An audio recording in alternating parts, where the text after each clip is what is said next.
Hi guys, it's Clint here from Ice Fitness. Just come back from the gym, seeing loads of people doing squats. Everybody's trying to get a good butt for summer, and I'm seeing so many people doing the squat incorrectly. Looks right, backs are straight, certain things that they're doing are not allowing the glutes to fire up. So I thought I'd make a little video for anybody wondering how to do a squat properly, how to make sure that you're targeting your glutes or your bum. And a couple of things to go through. First thing is, are your glutes actually firing up? Because such a large majority of us are sitting down behind a desk in an office all day, the glutes tend to forget how to work, and you start to compensate and predominantly use your quadriceps, which are the front of your thigh.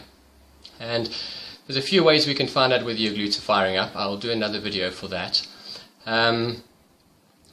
But one way to make sure your glutes are firing up, a small exercise you can do before you do your squat, is a glute activation exercise. Now what this exercise does is it basically allows you to isolate your glutes without firing up the muscles that would often compensate for your glutes working.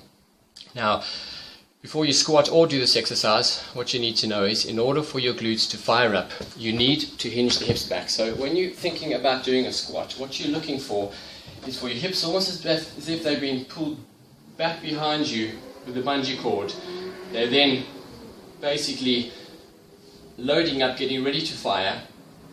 Then you drive off the heels of the feet. That's very important, as the heels and the glutes work together. As soon as you apply pressure on the heels, that you tell the butt to start firing up, and that will then pull the hip back into place. So a problem you see quite often is that guys firstly have got very tight calves, so they don't have the range of motion in their ankle. So as they try to go down into their squat, looking to get parallel lines between your shin and your spine, or your shin and your back, what happens is their calves don't allow the range of motion down at the ankle. So they're forced to lift off of the heel and slightly shift the weight forward onto the balls of their feet, which then get the quadriceps to start overworking.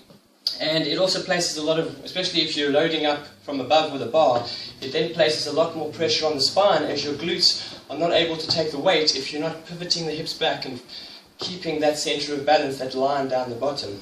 So what we want to do with a squat is get your stance, hips, feet just wider than hips distance apart. And when you start, you're focusing on keeping a neutral spine, so your back is nice and straight. And then gently push your bum backwards. Now obviously, because you've got weight going backwards, you want to be able to compensate for that weight by bringing the chest slightly forward. If you've got a mirror next to you, what you want to do is look at the shin and the back. Those lines generally stay parallel. And as soon as you start to hinge the hips back, you should start to feel the weight start sitting in your hamstrings and your glutes. In which case then, load yourself down nice and slowly and back up again. Now an exercise called the glute activation, there's a lot of this core activation exercise, but what this exercise will do is help to wake your glutes up and just clear that signal between the brain and the glutes. And what you do is take a seat on a chair or any type of platform that's about in line with your knees. What you do then is you're looking for right angles through your knees and your hips. So you're sitting up nice and straight with your crown pulled up towards the ceiling. Make sure your core's nice and tight, and place your hands underneath your sit bones so you're able to feel the glutes firing up. Now very important, you can't have your ankles behind the knees, as that will get the hamstrings to fire up a little easier. So make sure you've got those right angles. Then gently push off the heel, and as if you're trying to get your crown of your head up towards the ceiling, lift straight up off of the chair. Don't lean forward, as again that'll help the glutes to start to compensate with that. So gently push off the heels, and as you start to push up and lift straight up, you should feel the glutes fire up underneath your hands, in which case, press down, feel the squeeze, and count 3, 2, 1, release. Up again, 3, 2, 1, and do that 10 times with about a 3 or 4 second contraction. Once you've done that, the glutes should be firing up. If you can't get your glutes to fire up, then what you're going to have to do is practice this exercise. Try to get it done about 10 times a day with 10 reps, just squeezing, hold, release, and eventually the glutes will start to learn to become the prime mover.